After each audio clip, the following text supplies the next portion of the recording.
Hey, what's up everybody? This is Osyberg501 and today I want to go over a very good way to make gold with the excavating trade skill in Lost Ark. Now, excavating is a very good endgame trade skill and is pretty unique when compared to a lot of the other trade skills because the different tools you use for all of those different trade skills are made by using materials obtained from excavating. More specifically, the main item you need, which is called a craft kit, which is going to play a big part in this farm. And there's two ways you can go about getting these different rarities of craft kits that you can either sell for gold if you get some of the more higher tier ones, or you can craft them into higher tier tools for any of the different trade skills. And the higher rarity of tool you get, the more different stat rolls it's going to have on it. And that can go all the way up to red or relic rarity tools that'll have 6 different stats on them. So you can just end up getting some god rolled tools. And the first way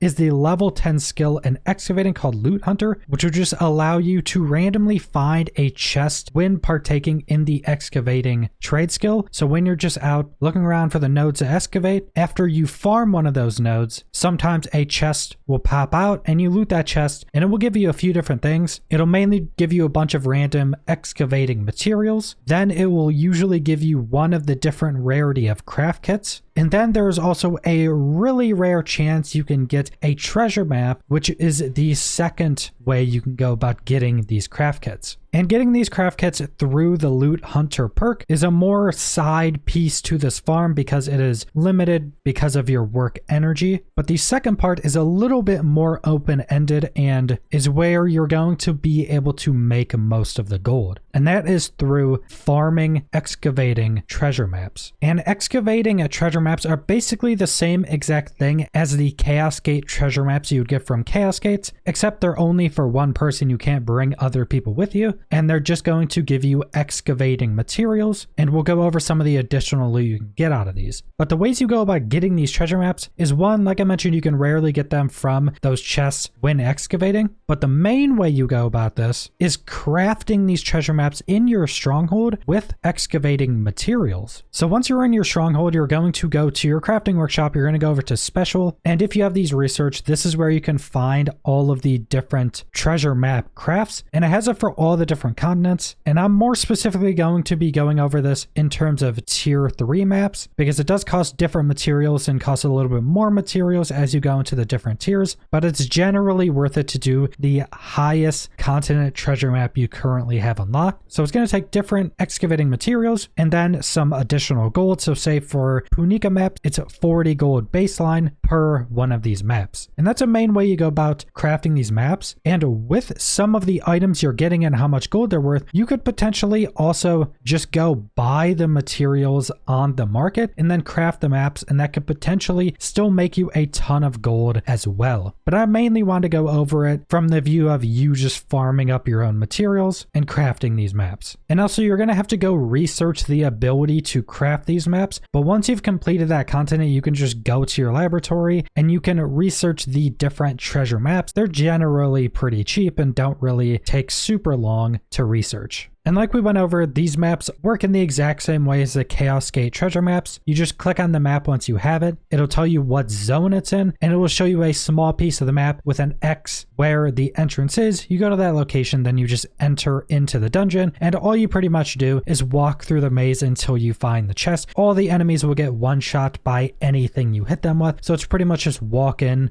get your loot, and leave. And a really good tip for this is if you want to be more efficient with farming these, what you can do is just build up a bunch of these maps in the same zone over time and then go to that zone and do all the maps at once, because you'll start to get duplicates of the same maps for the same exact spot, and you can just go to that location, enter one of the maps, loot it, leave that treasure map, and then go back in another one. And that will allow you to be a little bit more efficient with your time when you're actually at the point to start farming the maps themselves. And these maps are so lucrative to farm because of the loot that you get from them. So first off, you're just going to get a bunch of random excavating materials. It's not going to be enough to make another map out of going and looting that map. It's quite a bit less than that, but you get some materials back. But the other things you get are where you can really make gold. So first off, you will usually get at least one craft kit most of the time. Sometimes you don't get any, but it's pretty rare. Now, all craft kits below legendary rarity aren't worth much. Like the epic or purple craft kits are like 2 gold. The rare ones are 1 gold. They're not really that worth. If you're just starting this out, you can make yourself some better tools, but generally those ones don't really give you much. But once you get up to legendary, and if you get a relic craft kit, you are making a ton of gold. Because on my market right now, the expert craft kits, which are the legendary rarity, are going for a little over 1800 gold per craft kit. And then if you get super lucky and get the master craft kits that are relic or red rarity, those are going for around 6800 gold, which with the economy in the Western version of the game right now, this is a ridiculous amount of gold. For reference, it's still 500 gold for 100 crystals, and that's a little under 7k gold. So you can kind of realize that is a lot of gold in this economy. But you also get some other materials that actually make you a lot of gold as well, because doing these maps can also give you unbound honing materials, and specifically the materials that increase your chance of honing. So we're specifically talking about tier 3 maps here, but with tier 3 maps, you will also be getting some random amount of solar grace, solar blessings, or solar protection. So that's the 3